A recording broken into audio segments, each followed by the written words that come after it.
Tandoori range. Enjoy the Indian taste.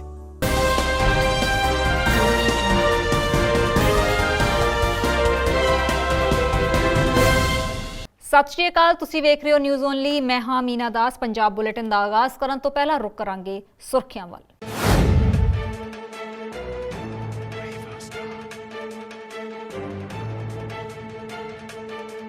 ਮੁੱਖ ਮੰਤਰੀ ਨੇ ਸ਼ਹੀਦਾਂ ਦੇ ਪਰਿਵਾਰਾਂ ਨੂੰ ਕੀਤੀ ਮਦਦ। ਸ਼ਹੀਦਾਂ ਦੇ 8 ਵਾਰਸਾਂ ਨੂੰ ਕੀਤਾ ਵੱਖ-ਵੱਖ ਵਿਭਾਗਾਂ ਵਿੱਚ ਨਿਯੁਕਤ।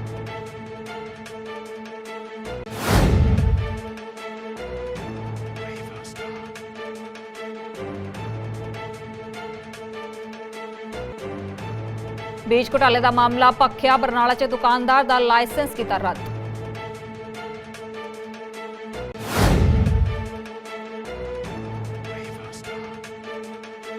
ਦੁਬਈ 'ਚ ਖਰਾਦ ਦਾ ਕੰਮ ਕਰਨ ਵਾਲੇ ਹੁਸ਼ਿਆਰਪੁਰ ਦੇ ਨੌਜਵਾਨ ਦੀ ਹੋਈ ਮੌਤ। ਕੰਪਨੀ ਨੇ ਪਰਿਵਾਰ ਦੀ ਆਰਥਿਕ ਮਦਦ ਕਰਨ ਤੋਂ ਕੀਤਾ ਇਨਕਾਰ।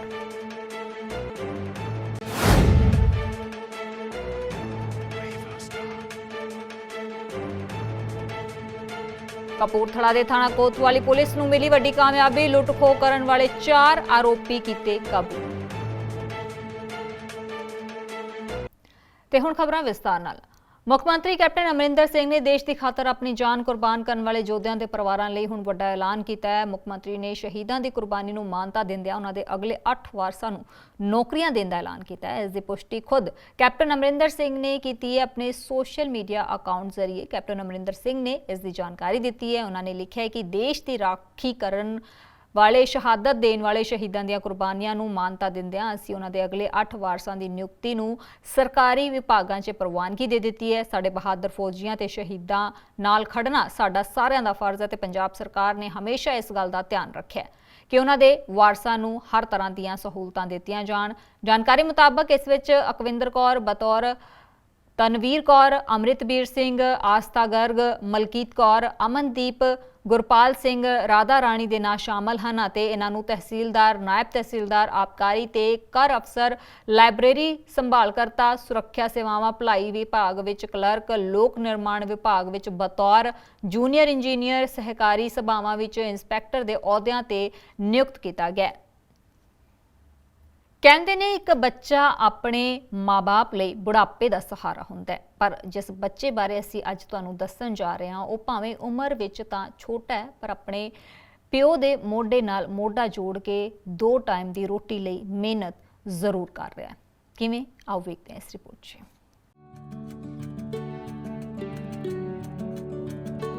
ਦਰਅਸਲ ਇਹ ਮਾਮਲਾ ਹੈ ਗੁਰੂ ਨਗਰੀ ਅੰਮ੍ਰਿਤਸਰ ਸਾਹਿਬ ਦਾ, ਜਿੱਥੇ ਇੱਕ ਵਿਕਲਾਂਗ ਪਿਓ ਇੱਕ ਰੇੜੀ ਤੇ ਬੈਠ ਕੇ ਸਮਾਨ ਵੇਚਦਾ ਹੈ ਤਾਂ ਉਸ ਦਾ ਛੋਟਾ ਬੱਚਾ ਵੀ ਉਸ ਦੀ ਰੇੜੀ ਨੂੰ ਅੱਗੇ ਧੱਕਣ ਵਿੱਚ ਮਦਦ ਕਰਦਾ ਹੈ। ਇਸ ਵਿਕਲਾਂਗ ਪਿਓ ਦਾ ਨਾਮ ਅਜੇ ਹੈ।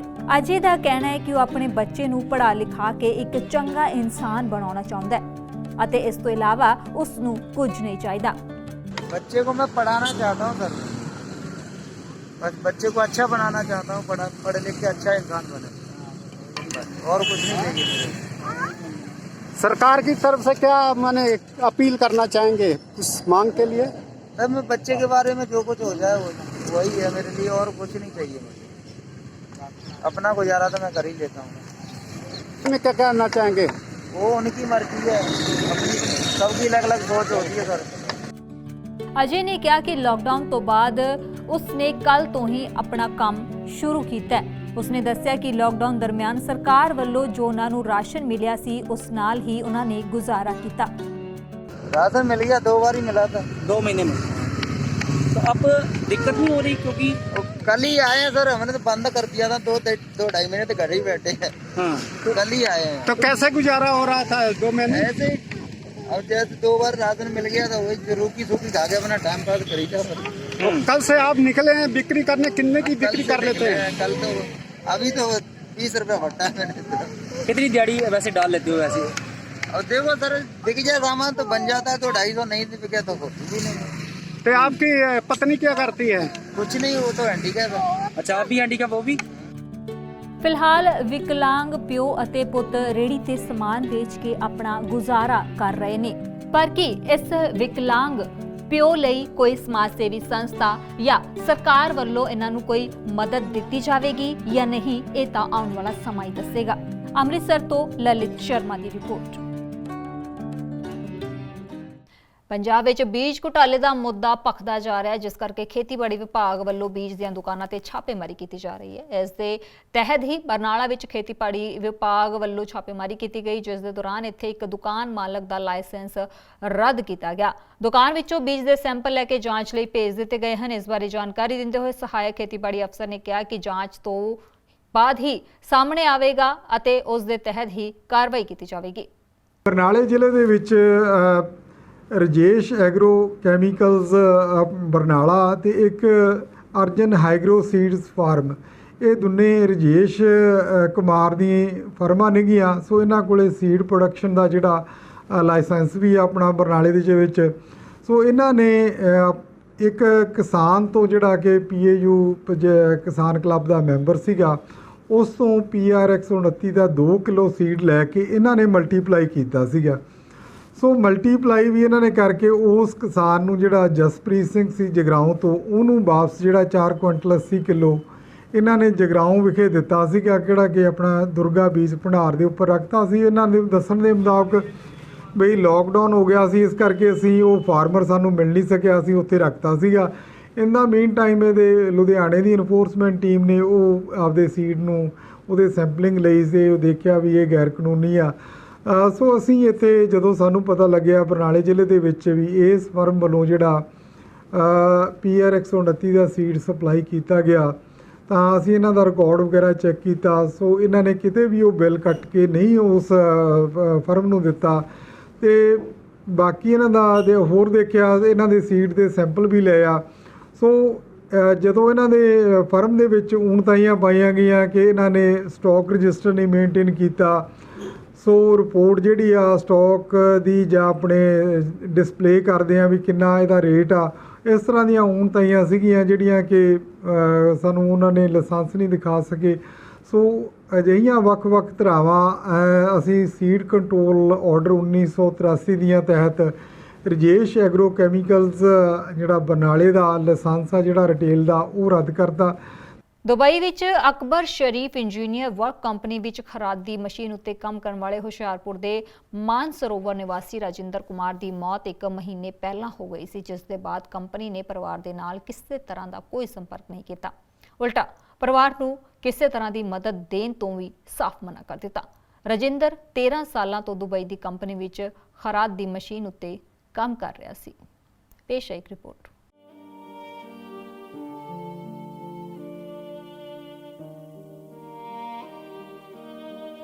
ਦੁਬਈ ਵਿੱਚ ਆਪਣੇ ਪਰਿਵਾਰ ਦੇ ਚੰਗੇ ਭਵਿੱਖ ਲਈ ਰਾਜਿੰਦਰ ਕੁਮਾਰ ਨੇ 13 ਸਾਲ ਪਹਿਲਾਂ ਦੁਬਈ ਦਾ ਰੁਖ ਕੀਤਾ ਅਤੇ ਅਕਬਰ ਸ਼ਰੀਫ ਇੰਜੀਨੀਅਰ ਵਰਕ ਕੰਪਨੀ ਵਿੱਚ ਖਰਾਦ ਦੀ ਮਸ਼ੀਨ ਉੱਤੇ ਕੰਮ ਕਰਨਾ ਸ਼ੁਰੂ ਕਰ ਦਿੱਤਾ, ਜਿਸ ਤੋਂ ਰਾਜਿੰਦਰ ਦੇ 2 ਛੋਟੇ ਬੱਚੇ ਅਤੇ ਪਤਨੀ ਘਰ ਦਾ ਗੁਜ਼ਾਰਾ ਕਰ ਰਹੇ ਸਨ। ਪਰ 1 ਮਹੀਨਾ ਪਹਿਲਾਂ ਰਾਜਿੰਦਰ ਦੀ ਮਸ਼ੀਨ ਉੱਤੇ ਕੰਮ ਕਰਦੇ ਸਮੇਂ ਹਾਦਸੇ ਵਿੱਚ ਮੌਤ ਹੋ ਗਈ, ਜਿਸ ਤੋਂ ਬਾਅਦ ਕੰਪਨੀ ਨੇ ਪਰਿਵਾਰ ਨਾਲ ਕਿਸੇ ਤਰ੍ਹਾਂ ਦਾ ਸੰਪਰਕ ਨਹੀਂ ਕੀਤਾ। ਉਲਟਾ ਪਰਿਵਾਰ ਨੂੰ ਕਿਸੇ ਵੀ ਤਰ੍ਹਾਂ ਦੀ ਕੰਪਨੀ ਵੱਲੋਂ ਮਦਦ ਦੇਣ ਤੋਂ ਮਨਾ ਕਰ ਦਿੱਤਾ ਗਿਆ, ਜਿਸ ਦੇ ਬਾਅਦ ਦੁਬਈ ਵਿੱਚ ਇੱਕ ਸਮਾਜ ਸੇਵੀ ਸੰਸਥਾ ਚਲਾ ਰਹੇ ਜੋਗਿੰਦਰ ਸਿੰਘ ਨੇ ਪਰਿਵਾਰ ਦੀ ਮਦਦ ਲਈ ਹੱਥ ਵਧਾਇਆ ਅਤੇ ਰਾਜਿੰਦਰ ਕੁਮਾਰ ਦਾ ਮ੍ਰਿਤਕ ਸਰੀਰ ਉਹਨਾਂ ਦੇ ਜੱਦੀ ਪਿੰਡ ਮਾਨਸਰੋਵਰ ਵਿੱਚ ਲਿਆਉਣ 'ਚ ਮਦਦ ਕੀਤੀ। ਤਾਂ 13 ਸਾਲ ਤੋਂ ਕੰਮ ਕਰਦੇ ਸੀਗੇ ਉਹ। ਅੱਛਾ ਜੀ। ਹਾਂਜੀ, 13-14 ਸਾਲ ਹੋ ਗਏ ਆ। ਉੱਥੇ ਹੀ ਇੱਕ ਹੀ ਕੰਪਨੀ 'ਚ ਕੰਮ ਕੀਤਾ ਉਹਨਾਂ ਨੇ, ਪਰ ਹੁਣ ਉਹ ਫੋਨ ਕਰੀਏ ਫੋਨ ਵੀ ਨਹੀਂ ਚੱਕਦੇ। ਉਹ ਕਿਸੇ ਦੀ ਵੀ ਕੋਲ ਉਹਨਾਂ ਨੇ ਅਟੈਂਡ ਨਹੀਂ ਕੀਤੀ, ਆਪਾਂ ਕਰੀਏ ਤਾਂ ਵੀ ਨਹੀਂ ਕੋਈ ਉੱਧਰੋਂ ਕਿਸੇ ਦਾ ਵੀ ਨਹੀਂ ਫੋਨ ਆਇਆ ਸਾਨੂੰ। ਆਪਾਂ ਹਫਤਾ 2 ਹਫਤੇ ਇੱਦਾਂ ਹੀ ਮਤਲਬ ਕਿ ਟਰਾਈ ਕਰਦੇ ਰਹੇ ਹਾਂ, ਉਹਨਾਂ ਨੇ ਕੋਈ ਰਿਪਲਾਈ ਨਹੀਂ ਦਿੱਤਾ। ਫਿਰ ਹਾਰ ਕੇ ਆਪਾਂ ਅੰਕਲ ਨੂੰ ਫੋਨ ਕੀਤਾ, ਉਹਨਾਂ ਨੇ ਸਾਰਾ ਜੋਗਿੰਦਰ ਸਿੰਘ ਸਲਾਰੀਆ ਨੇ ਉਹਨਾਂ ਨੇ ਸਾਰਾ ਹੀ ਮਤਲਬ ਕਿ ਕਾਰਵਾਈ ਸਾਰੀ ਕਰਾਈ ਹੈ। ਹਾਂਜੀ, ਕਿੰਨੇ ਦਿਨ ਹੋ ਗਏ ਮੌਤ ਹੋਈ? ਮੌਤ ਹੋਏ ਅੱਜ ਮਹੀਨਾ ਹੀ ਹੋ ਚੱਲਾ। ਕਾਰਨ ਉੱਥੇ ਕੀ ਰਿਹਾ ਸੀਗਾ? ਹਾਂਜੀ, ਕਾਰਨ ਕੀ ਰਿਹਾ ਸੀ? ਕਾਰਨ ਉਹੀ ਜੀ ਸਰ, ਕੰਮ ਕਰਦੇ ਪਏ ਸੀਗੇ ਤੇ ਜਿੱਦਾਂ ਲੋਹਾ ਪ੍ਰੈਸ ਕਰਨ ਵਾਲੀ ਮਸ਼ੀਨ ਹੁੰਦੀ ਆ, ਤੇ ਉਹ ਸਿੱਧੀ ਆ ਕੇ ਰੋਡ ਉਹਨਾਂ ਦੇ ਚੈਸਟ ਤੇ ਵੱਜੀ ਸੀਗੀ। ਸਰ ਜੀ ਉਹੀ ਕਿ ਜੋ ਸਾਡੇ ਪਾਪਾ ਦਾ ਇੰਸ਼ੋਰੈਂਸ ਸੀਗਾ ਉਹ ਸਾਨੂੰ ਕਲੇਮ ਕੀਤਾ ਜਾਏ ਤੇ ਜਿੰਨਾ ਵੀ ਮਤਲਬ ਕਿ ਇਦਾਂ ਕੱਲ ਨੂੰ ਕਿਸੇ ਹੋਰ ਨਾਲ ਨਾ ਹੋਵੇ ਕਿ ਕੰਪਨੀ ਇਦਾਂ ਧੋਖਾ ਨਾ ਕਰੇ ਕਿਸੇ ਨਾਲ ਤੇ ਉਹਨਾਂ ਦੀ ਕੰਪਨੀ ਤੇ ਸਖਤ ਤੋਂ ਸਖਤ ਕਾਰਵਾਈ ਕੀਤੀ ਜਾਏ ਜੀ। ਅਕਬਰ ਸ਼ਰੀਫ ਇੰਜੀਨੀਅਰ ਵਰਕਸ। ਉੱਥੇ ਹੀ ਸੰਸਥਾ ਦੇ ਪੰਜਾਬ ਪ੍ਰਧਾਨ ਨੇ ਦੱਸਿਆ ਕਿ ਰਜਿੰਦਰ ਕੁਮਾਰ ਦੇ ਪਰਿਵਾਰ ਦੇ ਨਾਲ ਕੰਪਨੀ ਨੇ ਧੋਖਾ ਕੀਤਾ ਹੈ। ਸਰਕਾਰ ਨੂੰ ਅਜਿਹੀ ਕੰਪਨੀਆਂ ਦੇ ਖਿਲਾਫ ਕਾਰਵਾਈ ਕਰਨੀ ਚਾਹੀਦੀ ਹੈ। ਭਾਰਤ ਤੋਂ ਜੇਕਰ ਕੋਈ ਲੇਬਰ ਵਿਦੇਸ਼ ਜਾਂਦਾ ਹੈ ਤਾਂ ਉਸ ਦਾ ਜੀਵਨ ਬੀਮਾ ਕੀਤਾ ਜਾਣਾ ਚਾਹੀਦਾ ਹੈ। ਉਹਨਾਂ ਨੇ ਦੱਸਿਆ ਕਿ ਦੁਬਈ ਵਿੱਚ ਉਹਨਾਂ ਦੇ ਚੇਅਰਮੈਨ ਜੋਗਿੰਦਰ ਸਿੰਘ ਸਲਾਰੀਆ ਪਰਿਵਾਰ ਦੀ ਸਮੱਸਿਆ ਨੂੰ ਵੇਖਦੇ ਹੋਏ ਮਦਦ ਲਈ ਹੱਥ ਵਧਾਇਆ ਹੈ।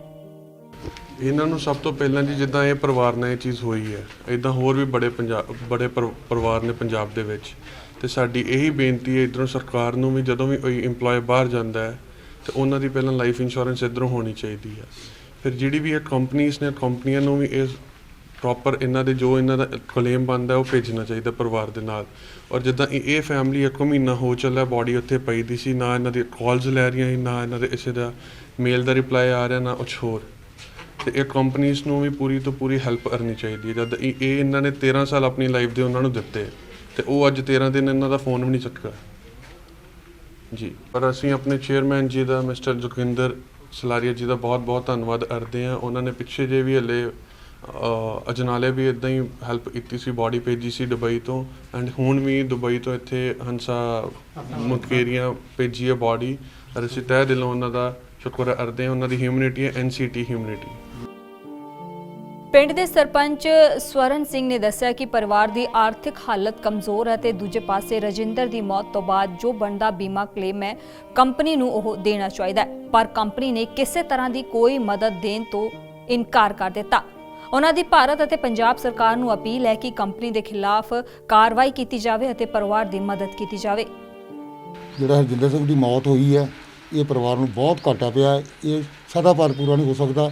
ਜਿਹੜੀ ਇਹ ਕੰਪਨੀ 'ਚ ਉੱਥੇ 13-14 ਸਾਲ ਤੋਂ ਵਰਕ ਕਰਦਾ ਹੈਗਾ, ਉਹ ਕੰਪਨੀ ਜਿਹਦਾ ਐਕਸੀਡੈਂਟ ਹੋਇਆ ਉਹ ਕੰਪਨੀ ਵਾਲੇ ਇਹਦੀ ਕੋਈ ਸਾਰ ਨਹੀਂ ਲਈ, ਨਾ ਇਹਦੀ ਮਦਦ ਕੀਤੀ ਹੈ। ਪੰਜਾਬ ਸਰਕਾਰ ਨੂੰ ਗੁਹਾਰ ਕਰਨੇ ਆ ਤੇ ਕੰਪਨੀ ਵਾਲਿਆਂ ਦੇ ਖਿਲਾਫ ਕਾਰਵਾਈ ਕਰਕੇ ਇਹ ਪਰਿਵਾਰ ਨੂੰ ਮਦਦ ਦਵਾਈ ਜਾਏ। ਤੇ ਜਿਹੜੀ ਇਹਦੀ ਡੈੱਡ ਬੋਡੀ ਦੀ ਮਦਦ ਕੀਤੀ ਹੈ ਇਹ ਸਲੈਰੀਏ ਨੇ ਉਹ ਕੀਤੀ ਹੈ। ਸਲੈਰੀਏ ਇਹਦੀ ਡੈੱਡ ਬੋਡੀ ਮਾਨਸਰ ਪਹੁੰਚਾਈ ਹੈ, ਪਹੁੰਚਾ ਕੇ ਉਹਨਾਂ ਨੇ ਵਿਚਾਰੇ ਪਰਿਵਾਰ ਨੂੰ ਹੌਸਲਾ ਦਿੱਤਾ। ਤੇ ਇਹਦੇ ਨਾਲ ਇਹਨਾਂ ਨੂੰ ਇੱਥੇ ਪੰਜਾਬ ਸਰਕਾਰ ਨੂੰ ਚਾਹੀਦਾ ਇੱਥੇ ਕਾਨੂੰਨੀ ਕਾਰਵਾਈ ਕੀਤੀ ਜਾਵੇ ਤੇ ਐਕਸ਼ਨ ਇਹ 'ਤੇ ਲਿਆ ਜਾਏ ਕੰਪਨੀ ਦੇ। ਇਹ ਕੰਪਨੀ ਨੂੰ ਬਖਸ਼ਣਾ ਨਹੀਂ ਚਾਹੀਦਾ। ਇਹ ਕੰਪਨੀ ਨੇ ਕੋਈ ਮਦਦ ਵੀ ਨਹੀਂ ਇਹ ਪਰਿਵਾਰ ਦੀ ਕੀਤੀ, ਨਾ ਡੈੱਡ ਬੋਡੀ ਲਿਆਉਣ 'ਚ ਕੀਤੀ ਹੈ, ਨਾ ਕੋਈ ਕੰਮ 'ਚ ਕੀਤੀ ਹੈ। ਆਪਣੇ ਪਰਿਵਾਰਾਂ ਨੂੰ ਭਵਿੱਖ ਵਿੱਚ ਹਰ ਖੁਸ਼ੀ ਦੇਣ ਲਈ ਲੋਕ ਵਿਦੇਸ਼ਾਂ 'ਚ ਕਮਾਈ ਕਰਨ ਜਾਂਦੇ ਹਨ, ਪਰ ਕਈ ਵਾਰ ਭਾਰਤੀ ਲੋਕਾਂ ਦੀ ਬਾਹਰਲੀਆਂ ਕੰਪਨੀਆਂ 'ਚ ਕੰਮ ਕਰਦੇ ਸਮੇਂ ਮੌਤ ਹੋ ਜਾਣੀ ਅਤੇ ਕੰਪਨੀ ਵੱਲੋਂ ਪਰਿਵਾਰ ਵਾਲਿਆਂ ਦੀ ਆਰਥਿਕ ਮਦਦ ਨਾ ਕਰਨੀ ਵੀ ਇਨਸਾਨੀਅਤ ਨੂੰ ਸ਼ਰਮਸਾਰ ਕਰਦੀ ਹੈ। ਹੁਸ਼ਿਆਰਪੁਰ ਤੋਂ ਕੁਲਵਿੰਦਰ ਹੈਪੀ ਦੀ ਰਿਪੋਰਟ। ਬੁਲੇਟਿਨ 'ਚ ਇੱਥੇ ਰੁਕਾਂਗੇ ਇੱਕ ਬ੍ਰੇਕ ਦੇ ਲਈ। ਬ੍ਰੇਕ ਤੋਂ ਬਾਅਦ ਜਲਦ ਹਾਜ਼ਰ ਹੋਵਾਂਗੇ। Ashoka Tandoori Range. Enjoy the Indian taste.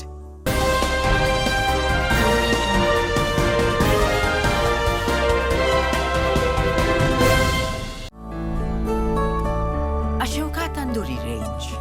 Enjoy the Indian taste.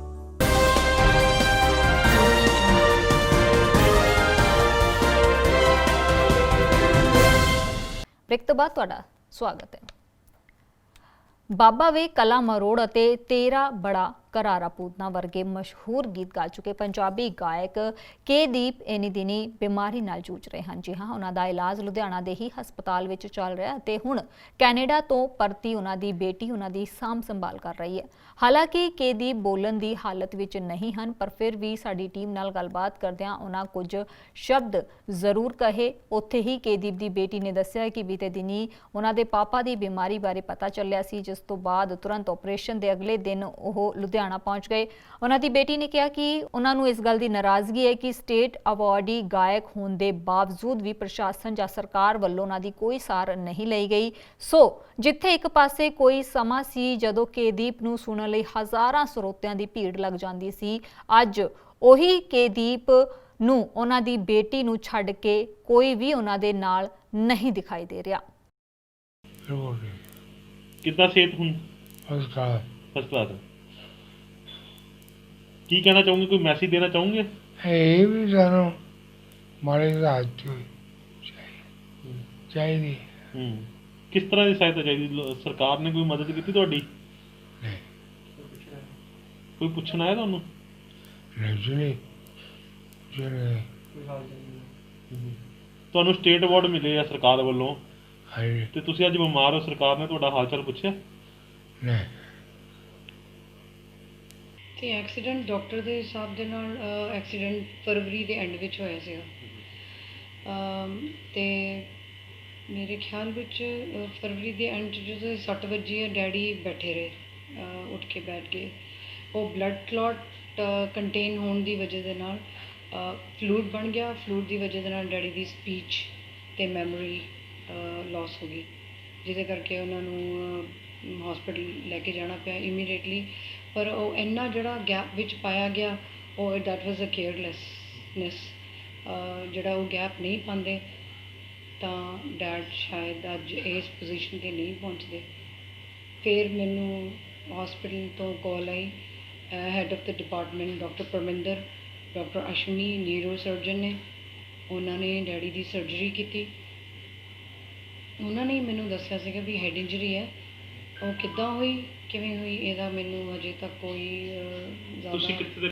ਮੈਂ ਐਕਚੁਅਲੀ ਕੈਨੇਡਾ ਰਹਿੰਦੀ ਹਾਂ ਆਪਣੇ ਫੈਮਿਲੀ ਨਾਲ। ਉੱਥੋਂ ਹੀ ਮੈਨੂੰ ਕਾਲ ਆਈ ਸੀ, ਅਤੇ ਡਿਊਰਿੰਗ ਦੈਟ ਕਰੋਨਾ ਵਾਇਰਸ ਸ਼ੁਰੂ ਹੋ ਚੁੱਕਿਆ ਸੀ, ਜਿਹਦੇ ਕਰਕੇ ਫਿਰ ਮੈਨੂੰ ਫੌਰਨ ਆਉਣਾ ਤਾਂ ਪੈਣਾ ਹੀ ਸੀਗਾ। ਔਰ ਫਲਾਈਟ ਲੈ ਕੇ ਮੈਂ ਇਮੀਡੀਏਟਲੀ ਆਈ। 5 ਮਾਰਚ ਨੂੰ ਡੈਡੀ ਦਾ ਆਪਰੇਸ਼ਨ ਹੋਇਆ ਅਤੇ 6 ਨੂੰ ਮੈਂ ਇੱਥੇ ਸੀਗੀ। ਅਤੇ ਡਾਕਟਰਸ ਦੇ ਨਾਲ ਸਾਰਾ ਉਹਨਾਂ ਦੀ ਹੈਲਪ ਦੇ ਨਾਲ ਡੈਡੀ ਨੂੰ 15 ਦਿਨ 'ਚ ਘਰ ਲੈ ਆਏ, ਬਟ ਠੀਕ ਨਹੀਂ ਹੋਏ ਨੇ। ਉਹਨਾਂ ਦਾ ਕਲੌਟ ਨਿਕਲਿਆ ਨਹੀਂ ਚੰਗੀ ਤਰ੍ਹਾਂ, ਤਾਂ ਦੁਬਾਰਾ ਫਿਰ ਆਪਰੇਸ਼ਨ ਹੋਇਆ, ਜਿਹੜਾ ਟ੍ਰੀਟਮੈਂਟ ਡੈਡੀ ਦੀ ਡਾਕਟਰ ਬਲਦੀਪ ਹੌਸਪੀਟਲ ਚੱਲੀ ਹੈ ਉੱਥੇ।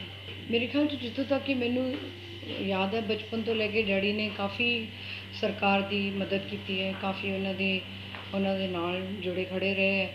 ਡੈਡੀ ਨੂੰ ਸਟੇਟ ਅਵਾਰਡ ਮਿਲਿਆ, ਅਤੇ ਡੈਡੀ ਨੂੰ ਉਸ ਤਰੀਕੇ ਨਾਲ ਉਹਨਾਂ ਸਨਮਾਨ ਮਿਲਿਆ ਨਹੀਂ ਜਿੰਨਾ ਉਹਨਾਂ ਨੂੰ ਮਿਲਣਾ ਚਾਹੀਦਾ ਸੀਗਾ। ਰੱਬ ਦਾ ਦਿੱਤਾ ਹੋਇਆ ਵੈਸੇ ਸਭ ਕੁਛ ਹੈ, ਪਰ ਫਿਰ ਵੀ ਇੱਕ ਲੈਜੈਂਡ ਨੇ daddy, is a living legend, ਜਿਨ੍ਹਾਂ ਨੇ ਸਾਰੀ ਸਟੇਜ ਦੀ ਆਪਣੀ ਇਸ ਕਲਾਕਾਰੀ ਨੂੰ ਲਾਈਵ ਰੱਖਿਆ, ਸਟੇਜ 'ਤੇ ਵੀ, ਆਫ ਸਟੇਜ 'ਤੇ ਵੀ। ਅਤੇ ਸਨਮਾਨਿਤ ਕਰਨਾ ਚਾਹੀਦਾ ਸੀਗਾ, ਸਰਕਾਰ ਨੂੰ ਅਪਰੋਚ ਕਰਨੀ ਚਾਹੀਦੀ ਸੀਗੀ, ਉਹਨਾਂ ਨੂੰ ਅੱਗੇ ਵੱਧ ਕੇ ਆਪਣਾ ਹੱਥ ਹੈਲਪ ਲਈ ਵਧਾਉਣਾ ਚਾਹੀਦਾ ਸੀਗਾ।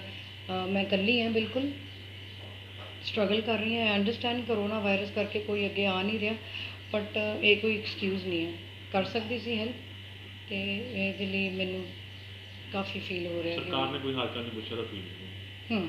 ਸਰਕਾਰ ਨੇ ਅਪਰੋਚ ਨਹੀਂ ਕੀਤਾ, ਉਹਨਾਂ ਵੱਲੋਂ ਕੋਈ ਨਹੀਂ ਸੀ ਹੈਲਪ, ਉਹਨਾਂ ਵੱਲੋਂ ਕੋਈ ਆਨਰ ਨਹੀਂ ਕੀਤਾ ਗਿਆ, ਅਤੇ ਜਿਹਦਾ ਕਿ ਮੈਨੂੰ ਅੱਜ ਥੋੜ੍ਹਾ ਡਾਕਟਰ ਹੋਪਫੁਲ ਨੇ। ਡਾਕਟਰ ਪੁੱਛ ਰਹੇ ਨੇ, ਡਾਕਟਰ ਦੱਸ ਵੀ ਰਹੇ ਨੇ ਕਿ ਹੋਪਫੁਲ ਹੈ ਵੀ ਉਹਨਾਂ ਨੂੰ ਥੋੜ੍ਹੀ ਜਿਹੀ ਉਹਨਾਂ ਦੀ ਰਿਕਵਰੀ ਹੋ ਰਹੀ ਹੈ, ਗੱਲਬਾਤ ਕਰ ਰਹੇ ਹੈ, ਅੱਖਾਂ ਥੋੜ੍ਹੀਆਂ ਖੋਲ੍ਹੀਆਂ, ਸਪੀਚ ਹਜੇ ਇੰਨੀ ਕਲੀਅਰ ਨਹੀਂ ਹੈ, ਯਾਦਾਸ਼ਤ ਹਜੇ ਵਾਪਸ ਇੰਨੀ ਚੰਗੀ ਤਰ੍ਹਾਂ ਆਈ ਨਹੀਂ, ਬਟ ਆਈ ਬਿਲੀਵ, ਮੈਨੂੰ ਸਟਰੋਂਗਲੀ ਯਕੀਨ ਹੈ ਕਿ ਡੈਡੀ ਠੀਕ ਹੋ ਜਾਣਗੇ। ਖੇਤੀ ਪ੍ਰਧਾਨ ਸੂਬਾ ਪੰਜਾਬ 'ਚ ਜਿੱਥੇ ਦਿਨੋਂ ਦਿਨ ਪਾਣੀ ਦੀ ਕਮੀ ਆ ਰਹੀ ਹੈ, ਉੱਥੇ ਹੀ ਪ੍ਰਵਾਸੀ ਮਜ਼ਦੂਰਾਂ ਦੇ ਜਾਣ ਦੇ ਨਾਲ ਕਿਸਾਨਾਂ 'ਚ ਚਿੰਤਾ ਵੀ ਦੇਖਣ ਨੂੰ ਮਿਲ ਰਹੀ ਹੈ। ਪਰ ਜਦੋਂ ਕਿਸਾਨ ਮਿਹਨਤੀ ਹੋਵੇ ਅਤੇ ਲੱਗਣ ਵਾਲਾ ਹੋਵੇ ਤਾਂ ਉਹ ਕਿਸਾਨ ਕਦੇ ਵੀ ਨਿਰਾਸ਼ ਨਹੀਂ ਹੋਵੇਗਾ। ਪੰਜਾਬ ਸਰਕਾਰ ਵੱਲੋਂ ਕਿਸਾਨਾਂ ਨੂੰ ਸੁਪਰ ਸੀਡਰ ਦੇ ਨਾਲ ਝੋਨਾ ਲਗਾਉਣ ਲਈ ਸਿੱਧੀ ਬਿਜਾਈ ਕਰਨ ਦੀ ਹਦਾਇਤ ਦਿੱਤੀ ਜਾ ਰਹੀ ਹੈ। ਜਲਾਲਾਬਾਦ ਦਾ ਕਿਸਾਨ ਗੁਰਚਰਨ ਸਿੰਘ ਕਾਲੇਆਲਾ ਨੇ ਕਿਸਾਨ ਸੁਪਰ ਸੀਡਰ ਦੇ ਨਾਲ ਆਪਣੀ ਫਸਲ ਦੀ ਬਿਜਾਈ ਕੀਤੀ ਅਤੇ ਉਸ ਦਾ ਕਹਿਣਾ ਹੈ ਕਿ ਉਸਨੇ ਪਹਿਲਾਂ ਵੀ ਕਣਕ ਦੀ ਬਿਜਾਈ ਵੀ ਇਸੇ ਤਰੀਕੇ ਨਾਲ ਕੀਤੀ ਸੀ। ਗੁਰਬਚਨ ਸਿੰਘ ਨੇ ਕਿਸਾਨਾਂ ਨੂੰ ਅਪੀਲ ਕੀਤੀ ਕਿ ਕਿਸਾਨ ਸੁਪਰ ਸੀਡ ਨਾਲ ਆਪਣੀ ਫਸਲ ਦੀ ਬਿਜਾਈ ਕਰਨ ਤਾਂ ਜੋ ਪੰਜਾਬ ਦੇ ਪਾਣੀ ਦੀ ਬਚਤ ਹੋ ਸਕੇ ਅਤੇ ਕਰੋਨਾ ਵਾਇਰਸ ਦੇ ਕਾਰਨ ਪੰਜਾਬ ਦੇ ਵਿੱਚ ਲਾਕਡਾਊਨ ਦੇ ਕਾਰਨ ਮਜ਼ਦੂਰਾਂ ਦਾ ਆਪਣੇ ਘਰੇ ਚਲੇ ਜਾਣ ਦੇ ਕਾਰਨ ਕਿਸਾਨ ਬਹੁਤ ਪ੍ਰਭਾਵਿਤ ਹੋਏ ਹਨ। ਪਰ ਹੁਣ ਕਿਸਾਨ ਸੁਪਰ ਸੀਡਰ ਆਉਣ ਦੇ ਨਾਲ ਲੇਬਰ, ਪਾਣੀ ਅਤੇ ਸਮਾਂ ਸਭ ਦੀ ਬਚਤ ਹੋਵੇਗੀ। ਜਿਸ ਤਰ੍ਹਾਂ ਕਿ ਮੈਂ ਇੱਕ ਨਵੀਂ ਤਕਨੀਕ ਵੇਖੀ ਹੈ, ਸਟੈਟਿਕ ਖੁਣੰਜ ਦੇ ਵਿੱਚ ਨਵੇਂ ਕਿਸਾਨਾਂ ਵਾਸਤੇ, ਜ਼ਿਮੀਂਦਾਰਾਂ ਵਾਸਤੇ ਨਵੇਂ ਸੰਦ ਜਿਹੜੇ ਬਿਜਾਈ ਕਰਨ ਵਾਸਤੇ ਆਏ ਆ। ਇਹਨਾਂ ਕੋਲ ਟਰੈਕਟਰ ਵੀ ਬਹੁਤ ਵਧੀਆ ਹੈ ਅਤੇ ਬਹੁਤ ਵਧੀਆ ਨਵੇਂ ਕਿਸਾਨਾਂ ਵਾਸਤੇ ਸੰਦ, ਜਿਸ ਤਰ੍ਹਾਂ ਸੁਪਰ ਸੀਡਰ ਹੈ। ਔਰ ਅਸੀਂ ਪਿਛਲੇ ਜਿਹੜੀ ਹੈ ਫਸਲ ਦੇ ਵਿੱਚ ਜਿਹੜੀ ਕਣਕ ਦੀ ਬਿਜਾਈ ਵੀ ਜਿਹੜੀ ਕੀਤੀ ਸੀ, ਅਸੀਂ ਸੁਪਰ ਸੀਡਰ ਨਾਲ ਕੀਤੀ ਸੀ। ਔਰ ਬਹੁਤ ਵਧੀਆ ਕਣਕ ਜਿਹੜੀ ਆ ਹੋਈ ਸੀ। ਸਭ ਤੋਂ ਪਹਿਲਾਂ ਕਣਕ ਜਿਹੜੀ ਆ ਆਸੇ-ਪਾਸੇ ਵਾਲੇ ਜ਼ਿਮੀਂਦਾਰਾਂ ਨਾਲੋਂ ਸਾਡੀ ਕਣਕ ਪਹਿਲਾਂ ਉੱਗੀ ਔਰ ਸਾਫ਼ ਦਿਖਦੀ ਸੀ। ਸੁਪਰ ਸੀਡਰ ਦੀ ਬਿਜਾਈ ਜਾਣੀ ਕਣਕ ਦੇ ਪੱਖ 'ਚ ਬਹੁਤ ਵਧੀਆ ਸੀਗੀ।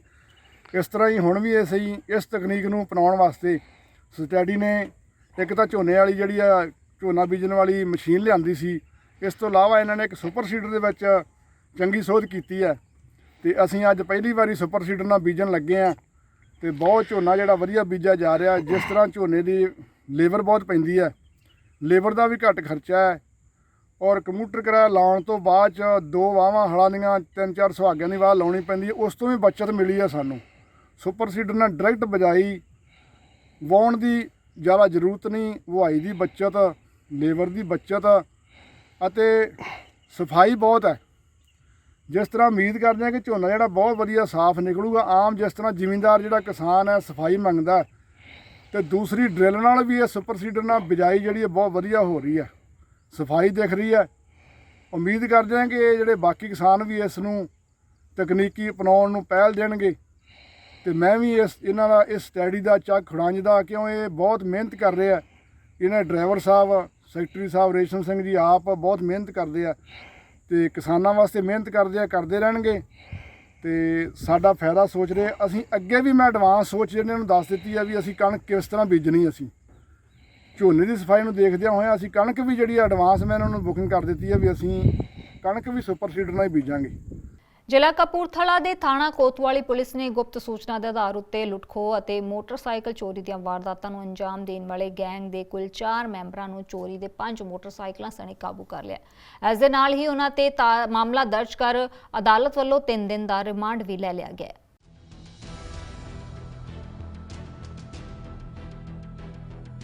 ਕਪੂਰਥਲਾ ਦੇ ਥਾਣਾ ਕੋਤਵਾਲੀ ਪੁਲਿਸ ਨੂੰ ਖਾਸ ਸੂਚਨਾ ਮਿਲੀ ਸੀ ਕਿ ਕੁਲਦੀਪ ਸਿੰਘ ਕਾਲਾ ਅਤੇ ਗੁਰਪ੍ਰੀਤ ਸਿੰਘ ਗੁੱਪੀ ਵਾਸੀ ਬਰਿੰਦਰਪੁਰ ਥਾਣਾ ਸਦਰ ਕਪੂਰਥਲਾ, ਜੋ ਕਿ ਲੁੱਟਖੋਹ ਅਤੇ ਨਸ਼ਾ ਕਰਨ ਦੇ ਆਦੀ ਹਨ, ਜੋ ਇਸ ਸਮੇਂ ਨਵਾਂ ਪਿੰਡ ਗੇਤ ਫਤੂ ਢੀਂਗਾ ਰੋਡ ਕਪੂਰਥਲਾ ਤੋਂ ਗੁਜ਼ਰ ਰਹੇ ਹਨ। ਜੇਕਰ ਨਾਕਾਬੰਦੀ ਕਰ ਉਹਨਾਂ ਨੂੰ ਕਾਬੂ ਕੀਤਾ ਜਾਵੇ ਤਾਂ ਉਹਨਾਂ ਤੋਂ ਚੋਰੀ ਦਾ ਮੋਟਰਸਾਈਕਲ ਬਰਾਮਦ ਕੀਤਾ ਜਾ ਸਕਦਾ ਹੈ। ਇਸ ਸੂਚਨਾ ਉੱਤੇ ਥਾਣਾ ਕੋਤਵਾਲੀ ਪੁਲਿਸ ਨੇ ਐਕਸ਼ਨ ਲੈਂਦੇ ਨਾਕਾਬੰਦੀ ਕਰ ਦੋਨਾਂ ਆਰੋਪੀਆਂ ਨੂੰ ਕਾਬੂ ਕਰ ਲਿਆ ਅਤੇ ਜਦੋਂ ਪੁਲਿਸ ਨੇ ਜਾਂਚ ਕਰ ਪੁੱਛਿਆ ਤਾਂ ਉਹਨਾਂ ਦੀ ਨਿਸ਼ਾਨਦੇਹੀ ਉੱਤੇ ਉਹਨਾਂ ਵੱਲੋਂ ਚੋਰੀ ਦੇ 4 ਮੋਟਰਸਾਈਕਲ ਹੋਰ ਬਰਾਮਦ ਕਰ ਕੁੱਲ 5 ਮੋਟਰਸਾਈਕਲ ਬਰਾਮਦ ਕੀਤੇ ਗਏ। ਲੁੱਟਖੋਹ ਗੈਂਗ ਦੇ 4 ਮੈਂਬਰਾਂ ਨੂੰ ਕਪੂਰਥਲਾ ਪੁਲਿਸ ਨੇ ਮਾਮਲਾ ਦਰਜ ਕਰ ਅਦਾਲਤ ਤੋਂ 3 ਦਿਨ ਦੇ ਪੁਲਿਸ ਰਿਮਾਂਡ ਹਾਸਲ ਕਰ ਅਗਲੀ ਜਾਂਚ ਸ਼ੁਰੂ ਕਰ ਦਿੱਤੀ ਗਈ ਹੈ, ਜਿਸ ਨਾਲ ਕਈ ਲੁੱਟਖੋਹ ਕਰਨ ਦੀ ਵਾਰਦਾਤਾਂ ਨੂੰ ਅੰਜਾਮ ਦੇਣ ਦੇ ਮਾਮਲੇ ਸੁਲਝ ਸਕਦੇ ਹਨ। ਉੱਥੇ ਹੀ ਫੜੇ ਗਏ 4 ਆਰੋਪੀ ਨਸ਼ਾ ਕਰਨ ਦੇ ਆਦੀ ਸਨ। ਅੱਜ ਸਾਡੇ ਨਾ ਥਾਣੇ ਕੋਤਵਾਲੀ ਐਸਐਚਓ ਸਾਹਿਬ ਦੀ ਦੇਖ ਰੇਖ ਹੇਠ ਨਾ ਇੱਕ 29/5/2020 ਨੂੰ ਏਸੀ ਸਤਨਾਮ ਸਿੰਘ ਨੇ ਨਾਕੇ ਦੌਰਾਨ 2 ਵਿਅਕਤੀਆਂ ਨੂੰ ਕਾਬੂ ਕੀਤਾ ਸੀ, ਕੁਲਦੀਪ ਸਿੰਘ ਤੇ ਗੁਰਪ੍ਰੀਤ ਸਿੰਘ ਨਾਲ। ਇਹ ਦੋਵੇਂ ਲੁੱਟ-ਖੋਹਾਂ ਕਰਨ ਦੇ ਆਦੀ ਨੇ। ਪਹਿਲਾਂ ਵੀ ਇਹਨਾਂ ਮਜਬੂਰੀ ਹੋਈ ਸੀ ਵੀ ਲੁੱਟ-ਖੋਹ ਕਰਨ ਦੀ ਨੀਤ ਨਾਲ ਕਿਤੇ ਜਾ ਰਹੇ ਨੇ ਅਤੇ ਨਵਾਂ ਪਿੰਡ ਗੇਟ ਵਾਲਾ ਜਿਹੜਾ ਹੈਗਾ ਫਤੂ ਢੀਂਗਾ ਰੋਡ 'ਤੇ ਇਹਨਾਂ ਨੂੰ ਨਾਕਾਬੰਦੀ ਦੌਰਾਨ ਕਾਬੂ ਕੀਤਾ ਸੀ। ਇਹਨਾਂ ਕੋਲੋਂ ਮੌਕੇ 'ਤੇ ਇੱਕ ਚੋਰੀ ਦਾ ਮੋਟਰਸਾਈਕਲ ਬਰਾਮਦ ਹੋਇਆ ਸੀ। ਉਸ ਤੋਂ ਬਾਅਦ ਗਾਂ ਫਰਦਰ ਇਹਨਾਂ ਦੀ ਜਿਹੜੀ ਹੈ ਇਨਕਸ਼ਾਫ ਤੇ ਪੁੱਛਗਿੱਛ ਤੇ 4 ਹੋਰ ਮੋਟਰਸਾਈਕਲ ਜਿਹੜੇ ਚੋਰੀ ਦੇ ਬਰਾਮਦ ਕੀਤੇ ਨੇ। ਨਾਲ ਇਹਨਾਂ ਕੋਲ ਇੱਕ ਇਨਵਰਟਰ ਬੈਟਰਾ ਬਰਾਮਦ ਹੋਇਆ ਔਰ ਇੱਕ ਕੋਕੋ ਦਾ ਮੋਬਾਈਲ ਜਿਹੜਾ ਇਹਨਾਂ ਨੇ ਕਿਸੇ ਪ੍ਰਵਾਸੀ ਤੋਂ ਖੋਹ ਕੀਤਾ। ਤੇ ਇਹ ਸਰ ਜਿਹੜੇ ਮੋਟਰਸਾਈਕਲ ਜਿਹੜੇ ਏਰੀਏ 'ਚੋਂ ਬਰਾਮਦ ਹੋਏ ਆ ਤੇ ਕਿੱਥੋਂ ਦੇ ਚੋਰੀਆਂ ਇਹ ਚੋਰੀਆਂ ਇਹਨਾਂ ਨੇ ਕੀਤੀਆਂ ਹੋਈਆਂ ਜੀ ਸੁਲਤਾਨਪੁਰ ਦੇ ਏਰੀਏ ਤੇ ਫਤੂ ਢੀਂਗਾ ਥਾਣੇ ਦੇ ਏਰੀਏ ਦੇ ਵਿੱਚੋਂ ਚੋਰੀ ਕੀਤੀ ਸੀ। ਇਹ ਵੀ ਮੋਟਰਸਾਈਕਲ ਇਹਨਾਂ ਨੇ ਫਤੂ ਢੀਂਗਾ ਏਰੀਏ 'ਚੋਂ ਚੋਰੀ ਕੀਤੀ ਸੀ। ਸਰ ਕੋਈ ਨਸ਼ੇ ਦੇ ਆਦੀ ਸੀ? ਹਾਂਜੀ ਹਾਂਜੀ, ਇਹ ਪਹਿਲਾਂ ਚਿੱਟਾ ਚੁੱਟਾ ਪੀਣ ਦੇ ਆਦੀ ਹੈਗੇ ਆ ਜੀ। ਨਾ ਫਰਦਰ ਇਹਨਾਂ ਦੀ ਕਰ ਰਹੇ ਹਾਂ ਜੀ ਕੁਛ। ਕਿਹੜੀ ਧਾਰਾਵਾਂ ਦੇ ਅਧੀਨ ਇਹ ਪਰਚਾ ਜੀ 379 IPC 'ਚ ਮੁਕੱਦਮਾ ਨੰਬਰ ਹੈਗਾ ਜੀ FIR ਨੰਬਰ ਕਿੰਨੀ 91 ਨੰਬਰ ਹੈ ਜੀ FIR 29/5/2020 ਦੀ 379 IPC ਦੇ ਵਿੱਚ ਪਰਚਾ ਦਰਜ। ਇਹ ਸਰ ਜਿਹੜਾ ਡਰੋਹ ਸੀ ਇਹ ਕਿੰਨੇ ਸਮੇਂ ਤੋਂ ਇਹ ਜੇ ਵਾਰਦਾਤ ਨੂੰ ਜੰਮ ਦੇ ਰਿਹਾ ਸੀ ਲੁੱਟ-ਖੋਹ ਦੀ? ਇਹ ਪਿਛਲੇ 4-5 ਮਹੀਨੇ ਤੋਂ ਕਰ ਰਹੇ ਸੀ, ਚੋਰੀਆਂ ਕੀਤੀ ਸੀ ਮੋਟਰਸਾਈਕਲ ਵੀ ਤੇ ਇਨਵਰਟਰ ਬੈਟਰਾ। ਇਸ ਤੋਂ ਪਹਿਲਾਂ ਵੀ ਕੋਈ ਕ੍ਰਿਮੀਨਲ ਰਿਕਾਰਡ ਹੈ? ਹਾਂ, ਇਹਨਾਂ ਦੇ ਖਿਲਾਫ ਮੁਕੱਦਮੇ ਦਰਜ ਨੇ ਜੀ ਪਹਿਲਾਂ ਨਸ਼ੇ ਵਗੈਰਾ ਦੇ ਜੀ ਡੀਪੀ ਸੈਕਟਰ। ਇਨਵੈਸਟੀਗੇਸ਼ਨ ਸਰ ਕੀ ਫਿਊਚਰ ਕੀ ਰਿਕਵਰੀ ਦੀ? ਹਾਂ, ਦੇਖ ਰਹੇ ਹਾਂ ਜੀ, ਕਰ ਰਹੇ ਹਾਂ ਜੀ ਫਿਊਚਰ ਗਾਂ ਫਰਦਰ ਜੇ ਕੋਈ ਹੋਈ ਤਾਂ ਦੱਸ ਦਿਆਂਗੇ ਇਸ ਨੂੰ। ਹੁਣ ਦੇਖਣਾ ਇਹ ਹੋਵੇਗਾ ਕਿ ਪੁਲਿਸ ਇਹਨਾਂ ਕੋਲੋਂ ਕੀ ਉਗਲਵਾ ਪਾਉਂਦੀ ਹੈ ਤੇ ਕਿਹੜੇ ਕੇਸ ਵਿੱਚ ਨਵੇਂ ਖੁਲਾਸੇ ਹੋਣਗੇ।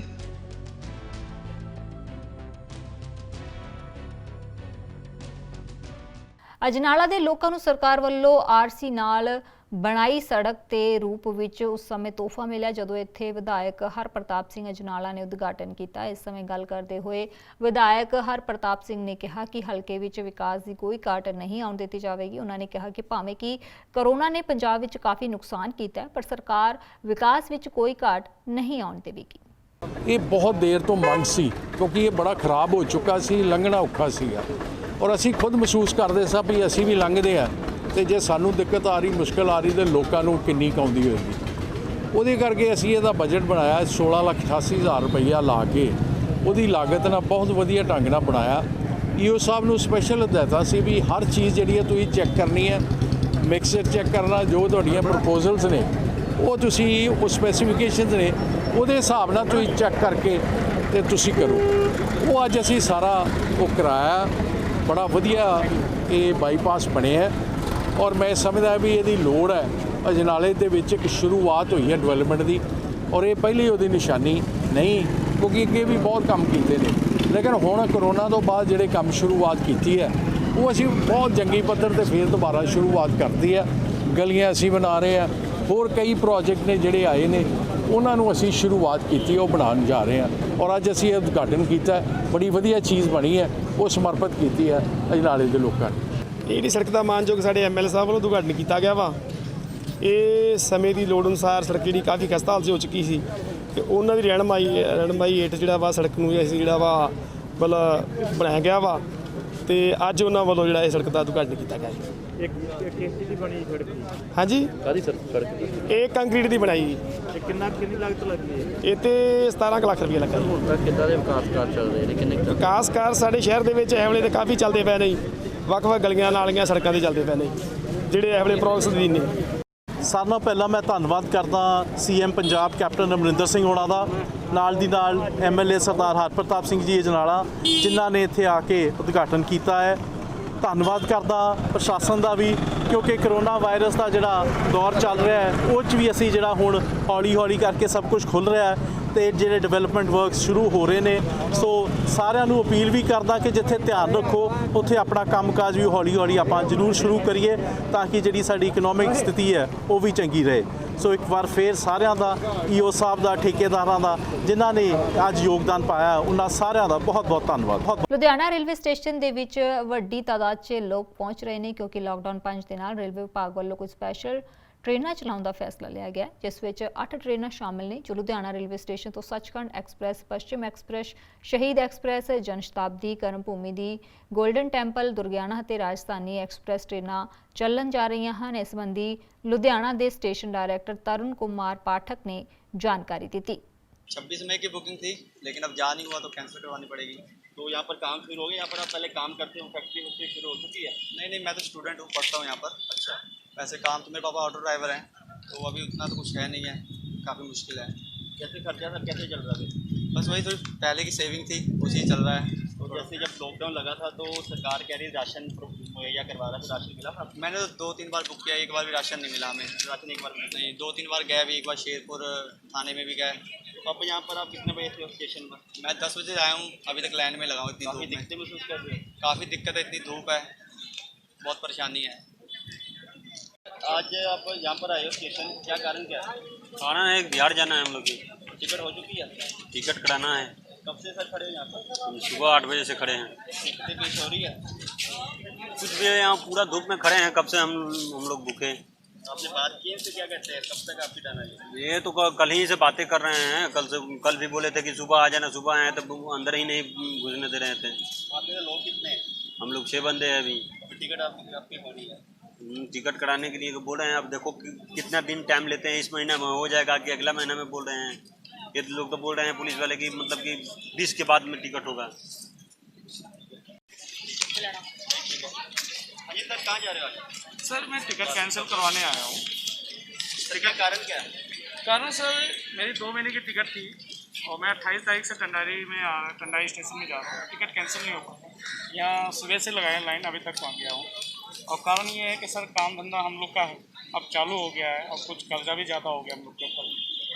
यूपी में भी जाने से हम लोग को काम धंधा तो मिलना है नहीं है सर, और लोन का भी है, MI का भी किस्त है, बुजुर्ग माँ बाप भी हमारे साथ है और एक साथ इतने बंदे को अभाव नहीं कर पा रहे। 8 एक पेयर ट्रेन जो राजधानी दिल्ली जम्मू तवी और जम्मू तवी दिल्ली एक पेयर ट्रेन ऑलरेडी चल रहा है जो रनिंग में है। उसके अलावा 8 पेयर ऑफ ट्रेन और हैं जो स्टार्ट हुई हैं, अमृतसर से हैं, लुधियाना उन सबका स्टॉपेज है और वो लिस्ट आपको प्रोवाइड करा दी जाएगी। और सर टिकट काउंटर के बारे में सुना, टिकट काउंटर रिजर्वेशन शुरू हुई है अभी? हाँ जी बिल्कुल, IRCTC भी इसका ऑनलाइन रिजर्वेशन भी हो रहा है और बुकिंग काउंटर्स पे भी, PRS काउंटर्स पे भी इसका रिजर्वेशन स्टार्ट हो गया है। सर जैसे यात्री यहाँ आ रहे हैं तो उनकी कैसे स्क्रीनिंग वगैरह कैसे अंदर भेजे जाते हैं? हाँ, यहाँ पे सोशल डिस्टेंसिंग का पूरा ध्यान रखते हुए पहले उनको हम एक पैसेंजर को स्क्रीन करते हैं। ओनली कंफर्म टिकट वाले पैसेंजर्स हैं, ओनली दे आर अलाउड। उसके अलावा बाकी वेटलिस्ट पैसेंजर्स अलाउड नहीं है। उनको एक करके हम स्क्रीनिंग करके जो एसिम्प्टोमेटिक पेशेंट्स हैं सिर्फ उन्हीं को हम लोग बोर्डिंग के लिए। और सर ट्रेन में अभी कैसे प्रबंध है, मतलब कैसे सीट अंदर भी सोशल डिस्टेंसिंग, मतलब कम यात्रियों की बुकिंग हो रही है या पूरी? जो हमने ये वेटलिस्ट पैसेंजर्स को अलाउ नहीं किया है उसका रीज़न वही है कि जिससे कि है ना, मतलब ज़्यादा पैसेंजर्स ना रहें और सोशल डिस्टेंसिंग अंदर भी इंश्योर हो सके। सर आने वाले दिनों में लगता है कि ट्रेनों की तादाद थोड़ी और बढ़ेगी? बिल्कुल, जैसे जैसे डिमांड के हिसाब से और जैसे भी गवर्नमेंट डिसीजन लेगी हम लोग उसके लिए प्रिपेयर्ड हैं। ਤੇ ਪੰਜਾਬ ਬੁਲੇਟਿਨ 'ਚ ਬਸ ਇੰਨਾ ਹੀ, ਪਰ ਜਾਣ ਤੋਂ ਪਹਿਲਾਂ ਮੁੜ ਤੋਂ ਰੁਕ ਕਰ ਲੈਣਾ ਹੈਡਲਾਈਨਸ ਵੱਲ। ਨਵੇਂ ਬੁਲੇਟਿਨ ਦੇ ਨਾਲ ਫਿਰ ਤੋਂ ਹਾਜ਼ਰ ਹੋਵਾਂਗੇ। ਮੈਨੂੰ ਦਿਓ ਇਜਾਜ਼ਤ। ਸਤਿ ਸ਼੍ਰੀ ਅਕਾਲ। Ashoka Tandoori Range. Enjoy the Indian taste.